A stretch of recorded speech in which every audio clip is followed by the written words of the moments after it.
Morning. For a second, I thought it was Zoom that you were talking to the guy. Yes, no, I wanted to make Yeah, sure yeah. it's recording On the wrong side. exactly on time because I'm about to ask a question. My question to you is what is your question? Meaning, what is bothering you in the last few pakim that we learned? End of Shmuel. I'm sure we have many questions all the time, but what has bothered us the most the past few pakim about Shaul and David? Shaul now is not king. David is now the king. Our great heroes, and they're Sorry? also meant to be our great heroes, and they're just knocking people off and stabbing them in the fifth rib. Mm-hmm. The fourth rib or the third rib, I don't know, but always the fifth rib. What's Yeah. underneath the fifth rib, Emma, that comes out? Yes, yes. These are our heroes Mm-hmm. Mm-hmm. and our role models, and that's bothering me. I'm like, why am I learning this? It was so much nicer than telling me they're just heroes. Okay, It's okay. learn them in a Shiur, and you learn Yes, when yes. you read it all like this, you suddenly see, oh, you're not nice people enough. Very good question. So I'll repeat it for everyone to hear and for people in the recording to hear it. What Emma is asking is we are reading of the deeds of many of our heroes, and they're quite violent. They're doing some terrible things. Um, what's going on here? Are these our role models? Very good question. Very good question. So that is a question that bothers us, I suppose, some of us. Other questions that bother some of us? Like the one question that bothers you the most. Yes. If we're to learn anything from history, is that they keep coming back to attack us. Mhm, mhm. We have learned nothing. We're still sitting in the times of David HaMelech and prior to that. So, well, what's the answer? And Mhm, each time, mhm. oh God, please help us, we'll be good. So they're good. Hashem helps. Then they become bad, and the whole thing repeats itself. So you're saying there's This is this human nature. vicious This is the cycle of life. Like, what is it? recurring of things, and it keeps on happening. It doesn't matter what we do. Well, it might matter what we do, but we keep on making the same mistakes, and therefore it keeps on recurring. And the question is there a way out of it? There seems to be. I mean, there was a thought, or maybe in some way, King introducing the monarchy was supposed to be a way out of it, but it didn't really take us out of it because maybe we're not. It's not in the same way, but it's in a different way. The enemies are always after us, and the question is, okay, okay. This might not be a universal problem, but I have an issue with understanding how one is supposed to actually invoke God to help you in the day to day. We see it with the Aron, where it's not clear if you're supposed to carry, not carry, touch it, not touch it. We see it with Shlomo, I'm sorry, with Shaul, who seems to have a connection to God and is sometimes answered, sometimes not. And then obviously David HaMelech, who starts obviously show a better way. But it doesn't seem like there's a consistency like there was maybe in Brace and Shmo, where very clearly someone was praying, spoke to God, God gave them direction, they followed the direction. This seems a less Okay, clear. okay, very good. You're saying if I was living those days, if I would be Shaul or David, but let's say I'm someone who I need to decide who I'm going with or what's the picture. How am I to be? I have no idea what's the right thing, what's the wrong thing. Like who writes the rules and how do I follow them? And you mentioned a great inconsistency, and that is between Shaul and David. Like for some reason, Shaul stops being the king and David doesn't. And the question is why? Because it's not so obvious. So that is definitely a big question. Great question. I don't know if this is that different than what Emma was saying, or maybe even what Chuck was saying, but we know that Tanakh cannot have a transcript of everything that happened, right? It's a short book, but there's almost wholly no recording of any religious practice whatsoever. It's just battles. And, if you were reading this about Ammon or Moab or whatever, it wouldn't look so different in history, right? There's maybe an occasional korban, Mm-hmm, but mm-hmm, nobody, mm-hmm. there's no mention of Shabbat, kashrut, learning, anything that we ascribe to sort of normative Judaism, even in those days, pre-Beit HaMikdash. Right, right. If tell me if this is your question. I want to make sure I got it right. You're saying Tanakh comes to teach us religious and perhaps also moral ideas. But when we look at it, it tells us stories that, but a lot of what we would see as religious practices or ideas, concepts are not really the focus of the story. They might be mentioned from time to time by the way. So Vayered Me'asot Hachatat Ve'olah, or is it like so there was a zevach there or something, but that's not the focus of the story, and that is not definitely what the story is about. It seems to be ordinary politics, and what's this all about? Like, is this the Tanakh? This is what does it come to teach us? Okay, these are big questions, great questions. Did I get it right? Yeah. Yes. But not your question. Oh, no. Some of them are my questions. They're all my questions, but not all what I'm going to relate to today, because I think it's too large to answer all of them today. But we will try to do the most that we can. What I would like to do in the next few minutes. Oh, now I can't see the. You have one behind you, 10:06. Oh, perfect. Yes. Okay. So what I'd like to do in the next half an hour is the following. I'm going to discuss a bit the general theme of the stories. We started to read about David. I cannot help myself. I cannot hold back from comparing King David to Esav, who we are reading about in our Parashat Shavua, and the comparison is quite striking. So I'm going to say a few words about that, and that might enhance some of the questions that were asked here. And then the main focus of my shiur is going to address your question, and that is the difference between why is it, and I'll phrase it in a particular way, and that is Shaul sinned and David sinned. They were both not perfect. Shaul, for some reason, Hashem decides that's it. He's not going to be king anymore. And David, for whatever reason, he continues to be the king. And the question is why? What's the difference between the two? Why here? It seems as Eifa ve'Eifa. What's going on here? And I think that through discussing this particular question, we will begin to shed light on other questions that were asked here, although we won't be able to answer them fully today, but I think we will be addressing them more as we move on through the shiurim. So, first of all, David and Esav. Did you think of did it occur to you that they're similar? But now that I say that they're similar, do you get what I'm saying? Why? What's the same? Edom and Red. Right, Admoni. The Tanakh refers to two people as Admoni, to Esav and to David. Okay, other comparisons. They're both hunters in the sense that they hunt people, right? Kitzai befiv. Then Chazal say that Esav wasn't only hunting animals; he was hunting people, and we know that because Nimrod, when the Torah says about Nimrod, who echel yod gibor tzayid lifnei Hashem, it doesn't mean he began to be a hunter. It means he was a warrior. Gibor tzayid in the Tanakh is a warrior, and there is a whole I will in a few words, just in two sentences, give over an idea of Rav Meidan about Esav.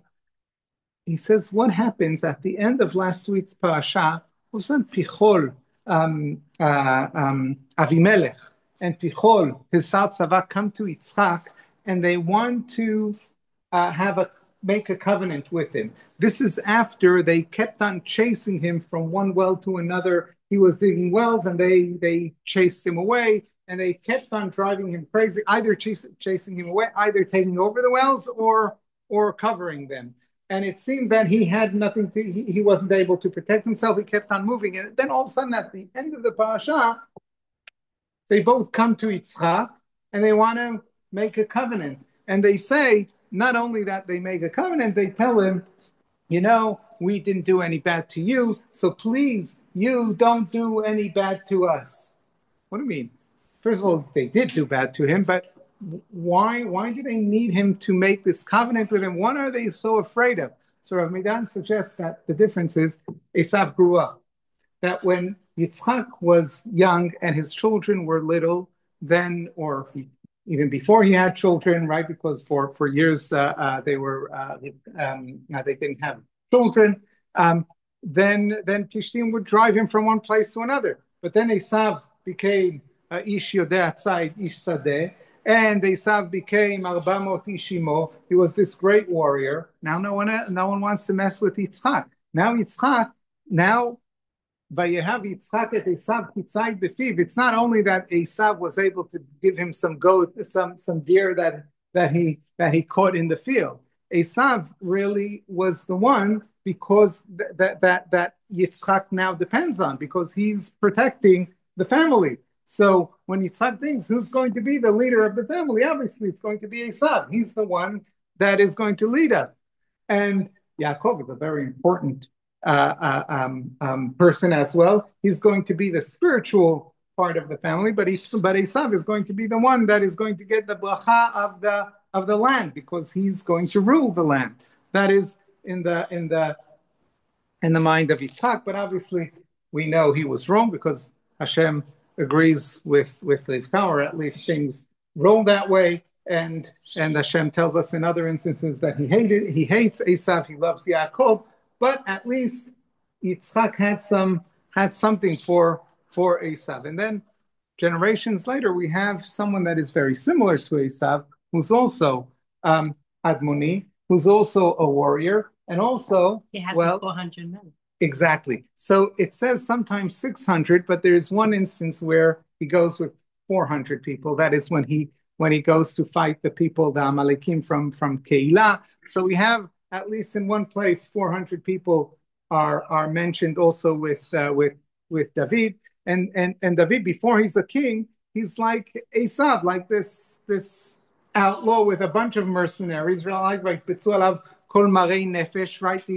These outlaws that are with him. It's not a army of professional soldiers. It's an army of outlaws, right? Marei Nefesh, like with Esav. So there are a lot of similarities here. And now the question is, well, thank you very much. If it is not like with Esav, the Torah is not so unhappy and so negative towards, why is it that they're so similar, yet David is Hamelech David, the writer of Sefer Tehillim, and Esav is this Rasha. So what's going on here? Starts at the beginning. David is the Lord son.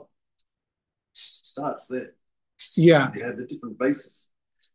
That's true. True.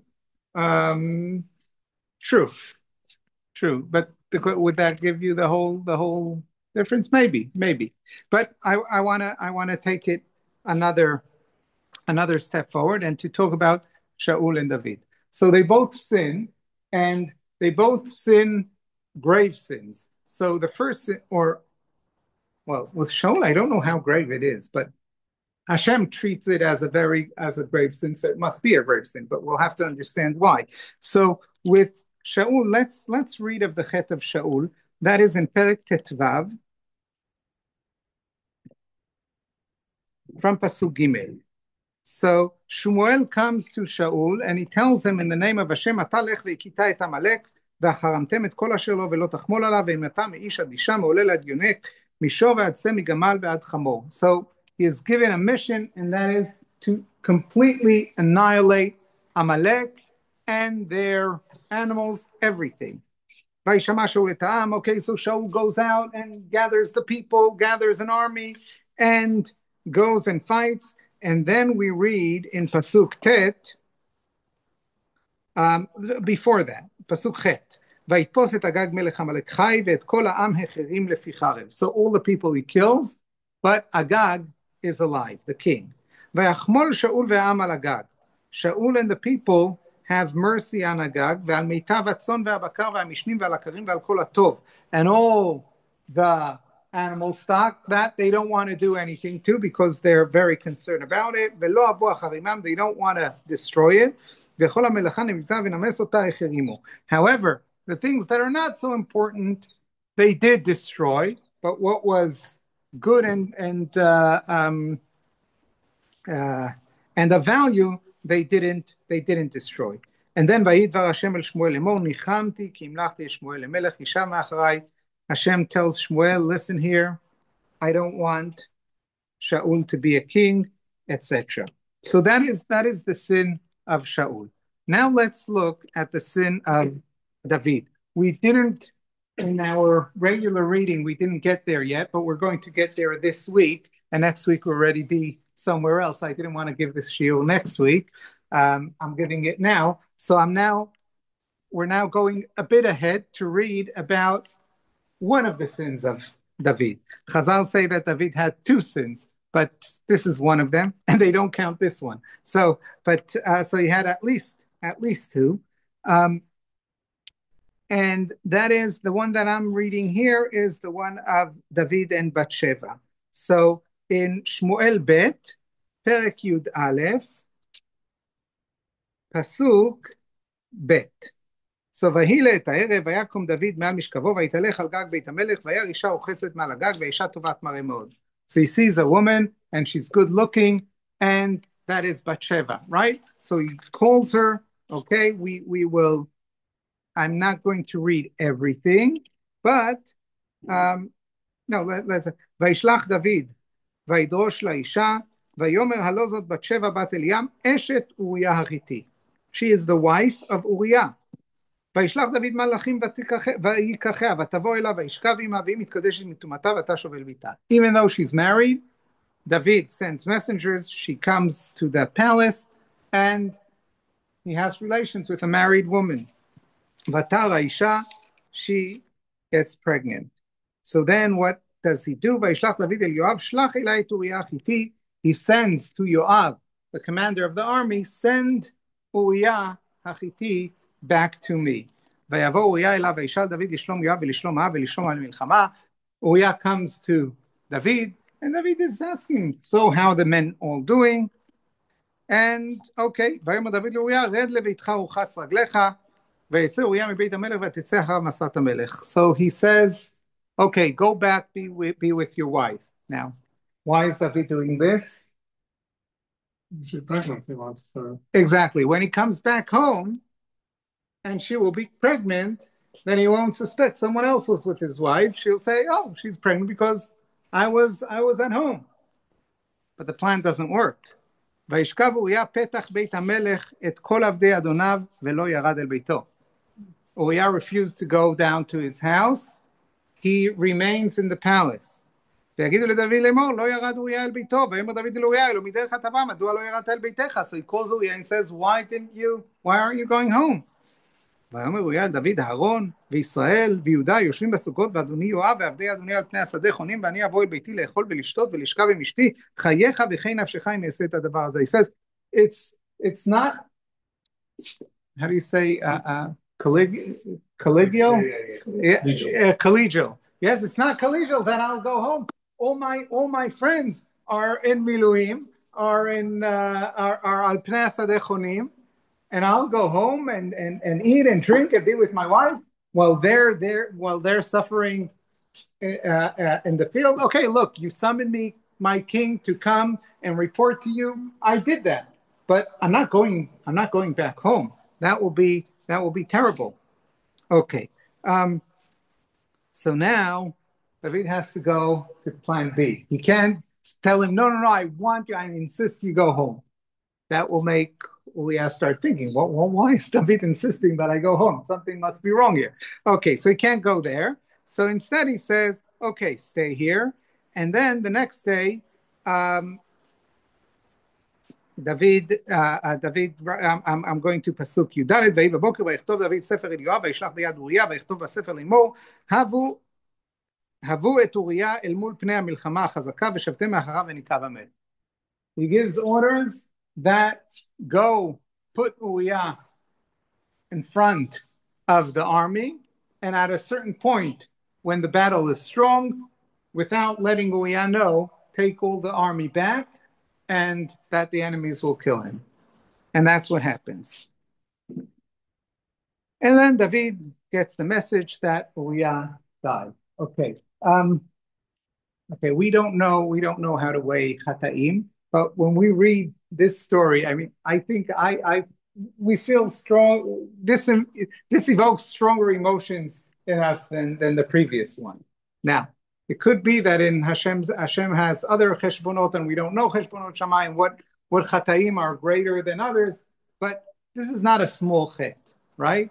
Having relations with someone's wife and then killing him is not something minor, right?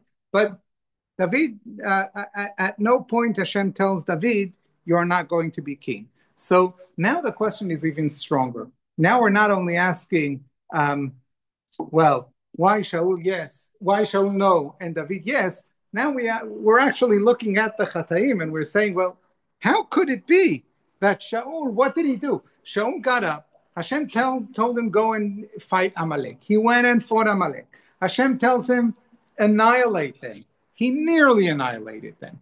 He left the one king. Okay, for whatever reason, he was wrong. It wasn't good. He left the king alive. The tzon and the bakar, he also left alive. He shouldn't have. But for that, you're telling me that's it? You're not king anymore? While David did what he did, and there, nothing. Well, not nothing, as we'll see, but not being the king is not on the table. Why? Disobeyed a direct order, and David didn't ask.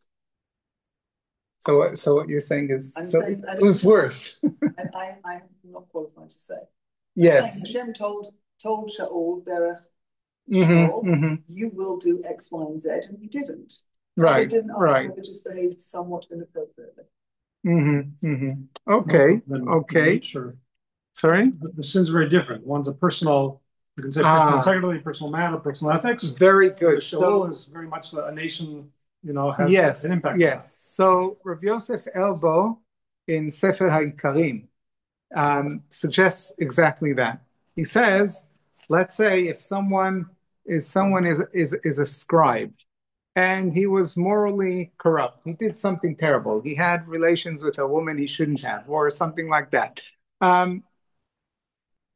It's not a reason for whoever is in charge to discharge him from being a scribe. He's a terrorist. He did wrong. He needs to be punished for whatever he did. He was morally corrupt. But it doesn't affect his role as scribe. But let's say he how do you say ziyef? Forged. Let's say he forged the document. Well, then it's related to his job. So if his boss, whoever is in charge of him, will say, look, you can't be a scribe anymore because being a scribe means the ABC of being a scribe is your ne'emanut, your integrity, that you write only what is true, and that now you can't be a scribe anymore. So, okay, now morally, what's worse? I don't know, but it doesn't matter, says Rav Yosef Elbo. It's not a moral question. It's a question of who can be king. So he says, when you look at what they did, Amelech David did something terrible. He has to pay for it. He will be punished for it. And he is punished for it. We'll see soon. But when it comes to Shaul, it's not just about the sin. It's about he doesn't understand what being a king is. He is afraid of the people. He cannot assert his leadership in being a king. He's not doing what Hashem wants. He does what the people want. It seems to me that what I find most curious is the outcome of the two things. In one case, the Masorah tells us that Haman came from leaving Agag alive. On the other hand, with David, the result of the sin is Shlomo HaMelech. Seems rather strange. Yes. So that is already going beyond the scope of what I'm able to comprehend and think about. But you're right. You're right. These are things to think about, but it's too much for me to get to. I want to talk about the immediate effect and see if that also has a difference. But what you're saying is true as well. Also, Yoav knew that Uriah died because David told him where to put him. So how do you trust your military leadership if your military leadership, if the head of the army is offended by somebody and then he says, "Oh, go put him in the front line"? I think that's a very good question. That's a very good question. And the truth is, more than that, all of this, it's true that we're talking about let's call it personal corruption, but it has to do with utilizing the power of the monarchy for that corruption. From beginning, from having relations. I mean, not anyone can go and summon someone's wife to his home and say, "Now you're here." Only a king can do that. And also using the military in such a way for personal benefit. That's true. That's true. So let's try and see. Perhaps there are other differences. Let's see if the response of Shaul and the response of David to the prophet who comes and tells them that they have sinned. So maybe this is too close to one of the lines of what you want to say, but it seems to me it's like a debate over the nature of the tshuva, right? Because Shaul, both of them did tshuva to a certain extent, in the sense that Shaul kind of admits his sin, and actually fairly quickly admits his sin and says, "Okay, well, you're right. I should have killed that guy and killed the animals." Yes. And David does as well, but for some reason one tshuva is accepted and one tshuva is not accepted. Right. So let's look at it and see exactly what Nick is saying is that they both seem to have done tshuva, but for some reason one is accepted, one is not. But let's see if that is true. Vayavo Shmuel, I'm now reading in Perek Tetvav, Shmuel Aleph, Perek Tetvav, Pasuk Yud Gimel. Vayavo Shmuel el Shaul, Vayomer lo Shaul, Baruch ata LaHashem hakimoti et dvar Hashem. So the first thing, Shmuel didn't even talk yet. Shaul immediately comes in and says, Hakimoti et dvar Hashem. I have upheld the word of Hashem. That's Shaul's first statement. Vayomer Shmuel, ume kol hatzon hazeh beoznai v'kol habakar asher anochi shomea. He says, well, I hear a lot of cattle. Isn't this the cattle of Amalek? ויאמר שאול, יהיה מהעמלקי, ויהיו אשר חמל העם על מיטב הצאן והבקר למען זבוח להשם אלוהיך, ואת היותר החרמנו. So he says, yes, the people, there were the best of the cattle they wanted to keep, but for a good reason. They wanted to do it for korbanot, to Hashem. But the rest we did destroy. So again, he's coming back. Everything's okay. This small thing, don't worry about it. Now, let's look. Asher chamal ha'am. Well, it says vayachmol Shaul ve'ha'am.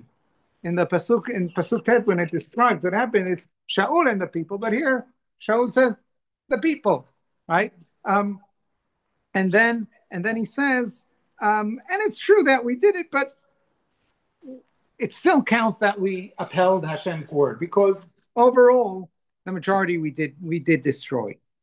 ויאמר שמואל אל שאול, הרף אגיד לך את אשר דיבר השם אליי הלילה, ויאמר לא דבר. So Shmuel says, stop with your excuses. Hear what Hashem told me tonight. ויאמר שמואל. Okay, now what would we expect here? What did you remember this because you read this already? What did Hashem tell Shmuel the night before that Shmuel now is probably going to tell Shaul? The night before, when we look at Pasuk Yud, וידבר השם אל שמואל לאמור, ניחמתי כי המלכתי את שאול למלך כי שב אחריי ואת דברי לא יקיים.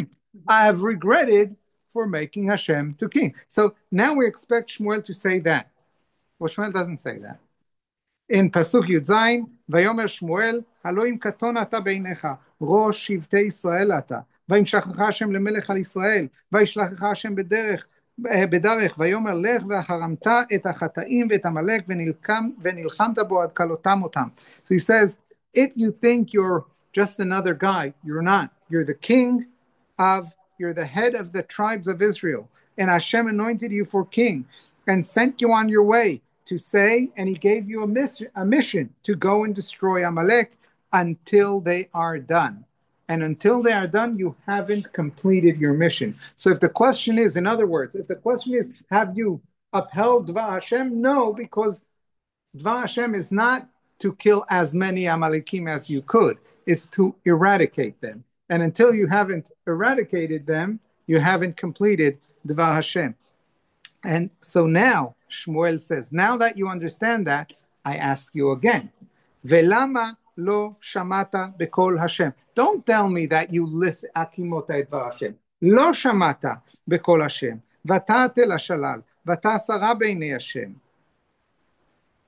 So what's Shaul respond? Vayomer Shaul el Shmuel, אשר שמעתי בקול השם, ואלך בדרך אשר שלחני השם, ואביא את הגג מלך עמלק, ואת עמלק החרמתי. So Shaul says, no, I did listen to Hashem. I did go on the journey that Hashem has sent me on, and I brought Amalek, the Agag, the king of Amalek, and Amalek I have destroyed. ויקח העם מהשלל, צאן ובקר וראשית אחרת, מזבח להשם אלוהיך בגלגל. And then the people, what can I do? I can't control all the people. The people took צאן ובקר. What? I'll now start fighting my own people? They took it. What can I do? So he's still not. So Shmuel comes, and first thing, Shaul says, I did what Hashem did. Wanted me to do. And then Shmuel says, no, you haven't. And Shmuel says, but I did. Yes, I did. Vayomer Shmuel. Now Shmuel again. החפץ להשם בעולות וזבחים, כי שמוע בקול השם, הנה שמוע מזבח טוב, להקשיב מחל אבנים, אלים, כי חטאת כסם מרי ובאבן וטרפים אפצר, יען מאסת את דבר השם, וימאסך ממלך. Okay, so Shmuel kept that to the very end. Shmuel, first, why didn't he tell it this at the beginning? Perhaps Shmuel wants Shaul to say, what would happen if Shmuel would have come, the first time Shmuel says, Alo in katon ata beinecha ko shivtei Yisrael ata v'imshach Hashem lemelech, and then, ולמה לא שמעת בקול השם ואתה עשרה, what if Shaul would just say, you're right, I'm so sorry. But he didn't. But perhaps Shmuel is giving him the opportunity to say that, and Shmuel doesn't, and Shaul doesn't. And then he goes on. And then Shmuel says, listen here, you're just not getting it. Hashem doesn't want olot uzvachim. Hashem wants you to listen to it. And if you didn't listen, all you have to say is, I didn't listen, and next time you'll get it right. But if you insist on saying that you did listen, how are you going to get it right next time? You can't. So there's nothing we could do. It's not just that you didn't listen to Hashem, you were mo'es dvar Hashem, meaning it's not even a consideration. Meaning you say, Hashem told me, okay, more or less I need to do. Hashem is like this general guidance. No, you have to do exactly what he tells you to say, and it's not what you're doing. And at this point, Vayomer Shaul el Shmuel, Chatati ki avarti et pi Hashem ve'et dvarecha. You're right, I have sinned, I have transgressed Hashem's words and yours. But then he continues. Ki areti et ha'am ve'eshma bekolam. Why did I do that? Because I was afraid of the people. Again, it's not fully my fault. I'm weak. So I was afraid, and I couldn't stand. Ve'ata sana et chatati ve'shuvi mi v'ishtachave LaHashem. He says, please now forgive me, and let's go back and bow. And then Shmuel says, Lo ashuvi machtim. Okay. Before we read the rest, I want to go to David, and then we'll get to the end of what happens with Shaul. What happens with David is on Shmuel Bet, Perek Yud Aleph, Perek Yud Bet. Hashem comes to Natan and tells him the terrible thing that David does, and Natan is coming to rebuke David.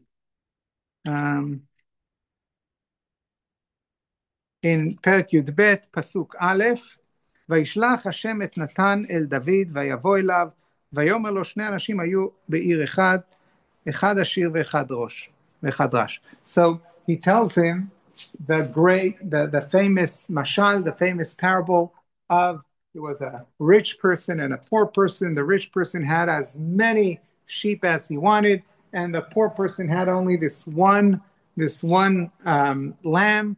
And one day the rich person has guests over, and he doesn't want to slaughter his own lambs. He comes and the one lamb that the poor person has, he comes and he slaughters it. And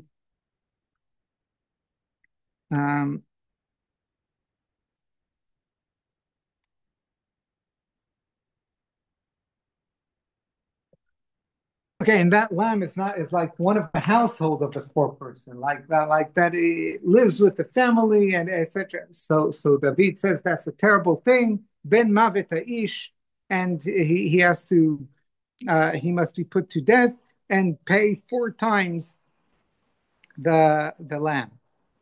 And then Natan says in Pasuk Zayin, Vayomer Natan el David, Ata ish, you are the man. כה אמר השם אלוהי ישראל, אנוכי משחתיך למלך על ישראל, ואנוכי הצלתיך מיד שאול, ואתנה לך את בית אדונך, ואת נשי אדונך בחיקך, ואתנה לך את בית ישראל ויהודה, עם מעט, ואוסיף לך כהנה וכהנה, מדוע בזית את דבר השם לעשות הרע בעיניי, את אוריה החיתי הכית בחרב, ואת אשתו לקחת לך לאישה, ואותו הרגת בחרב בני עמון. You have killed Uriah, you have taken his wife, ואתה לא תסור, and then he's given this terrible punishment. We won't read it now, but then Vayomer David el Natan chatati laHashem. That's it. 2 words. Immediately, chatati laHashem. You're right.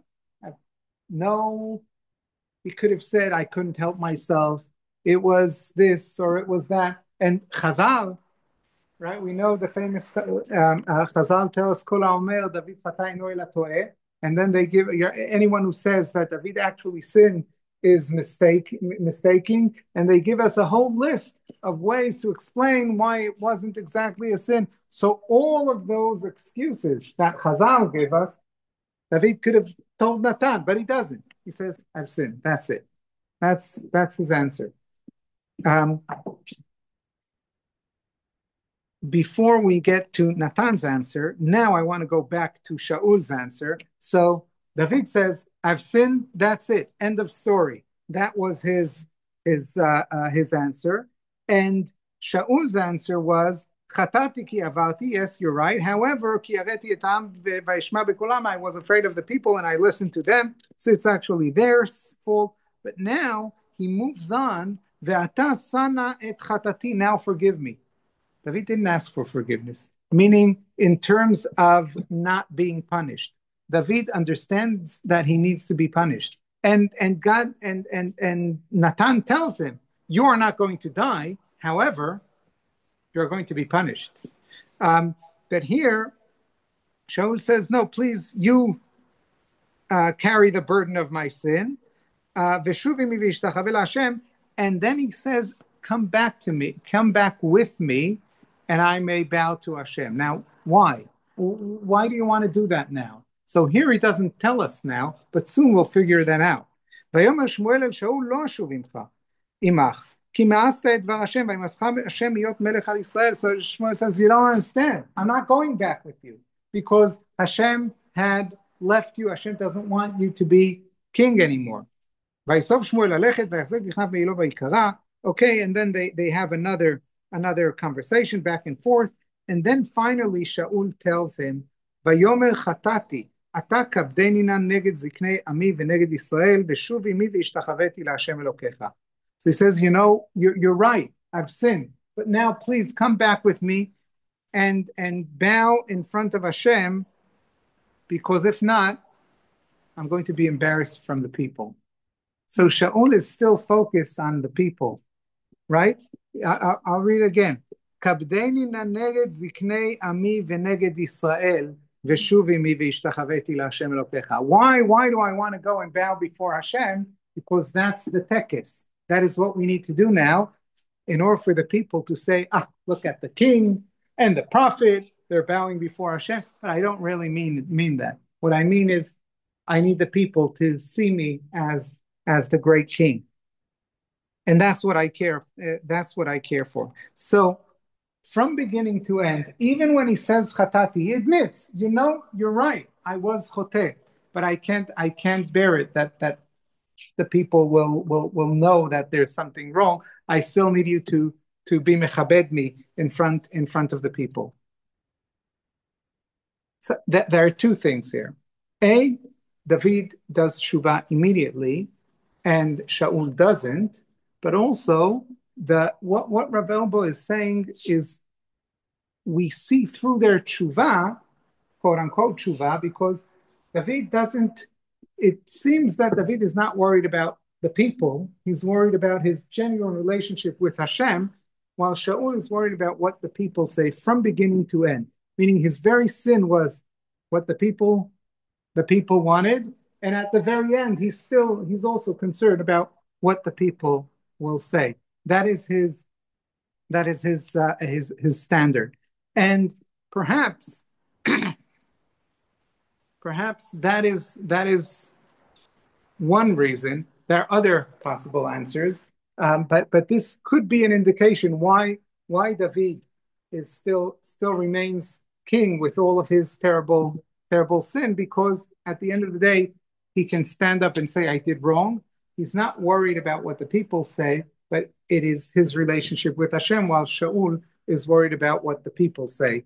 And a king cannot be someone who is worried about what the people say, and cannot be a person who is not able to admit his wrongness, not because of what the people say, but because he really cares about doing what Hashem wants. So Shaul, in a way, we could say, never really did tshuva, even though he says chatati. And it could be that someone might say, but it's so subtle. It's so subtle. But I think that is part of the message, because tshuva is a subtle thing. The difference between someone who made tshuva and someone who didn't, it's not the difference between someone who cares for what Hashem says and someone who totally disregards what Hashem says. The difference is between someone who is committed to Hashem, meaning Hashem is at the head of the at the pinnacle of the pyramid of his values is Hashem's will, and the one who has there something else. So yes, what Hashem says is important to Shaul to some extent. But is Hashem at the pinnacle of the pyramid? No. Who's there? The people. Hashem is here. And that is a big difference. And that is the difference between someone who's able to do tshuva, someone who has weaknesses. And coming back to David, who is like Esav, I think that is also part of it. Doing right or doing wrong has nothing to do with the way we were born or with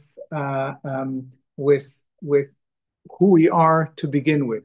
Who we are to begin with determines our talent, our personality, our meaning. But what we're going to do with our personality or with our talents, that has to do with what we decide we're going to do with it. So David and Esav could be the same people to begin with, meaning warriors, and maybe even great warriors. It could be that Esav at the beginning was a great warrior, but when someone is a warrior and someone who has the power and has a sword and doesn't have anyone above him, imagine what it is. We are all law-abiding citizens, so it's very difficult for us to imagine what does it mean to live in such a state where I am the law. It's very, very. People who live in such a state have to be of impeccable moral character because they decide what's right and what's wrong for themselves. No one else will hold them to account.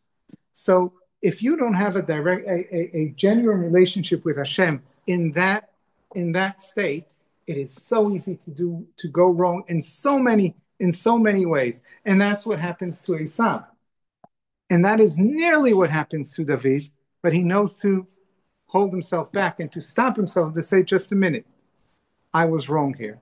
And to be of that greatness, it's not something it's difficult for me. It's difficult to even comprehend. Sometimes I imagine to myself, what does it mean genuinely living in such a state where I could literally do almost whatever I want and no one would do anything to me?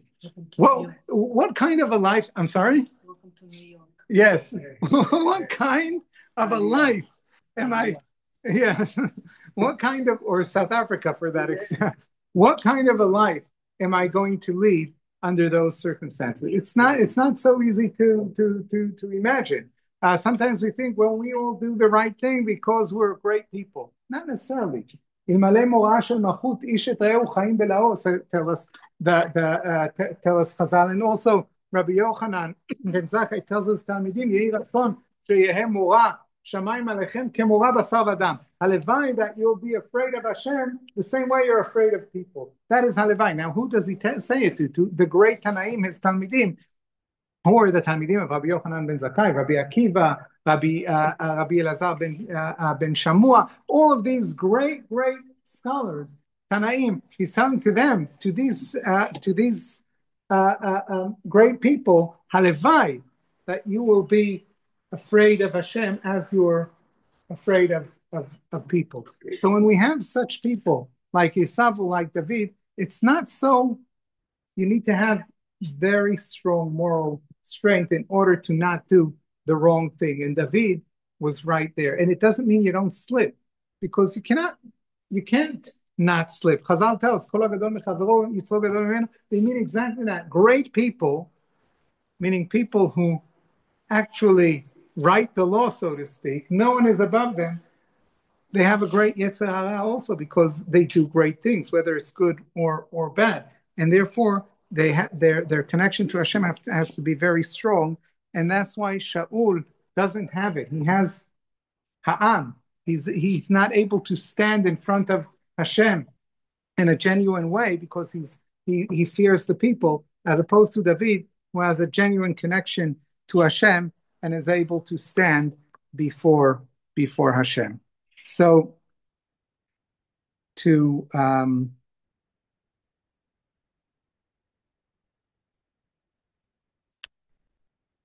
tie up everything that we said today and that we're going to talk about next week, we're going to continue. We saw that the difference between Shaul and David was able to, at the end of the day, he has Hashem above him. And even when he slips, when he is told, he's a person. We all do wrong. And great people go wrong in great ways. But he's able to admit it because above him is Hashem, and that is what he cares for. As opposed to Shaul, it's more difficult because at the end of the day, he had the people that he was concerned about, perhaps even more than Hashem. I think this is perhaps beginning to give us an answer about your question, Emma, and that is what we read, and also perhaps also to what Nick said. Why are these the matters that we are that we're talking about in Tanakh, and why is it that these people seem to do such terrible things, but perhaps we are living in a reality where society is so different that we're not able to comprehend how it is living the lives of these individuals. But maybe next week we'll take it a step forward. So I'll end here and continue next. You were talking about Rav Meidan. Leela gave a share yesterday just about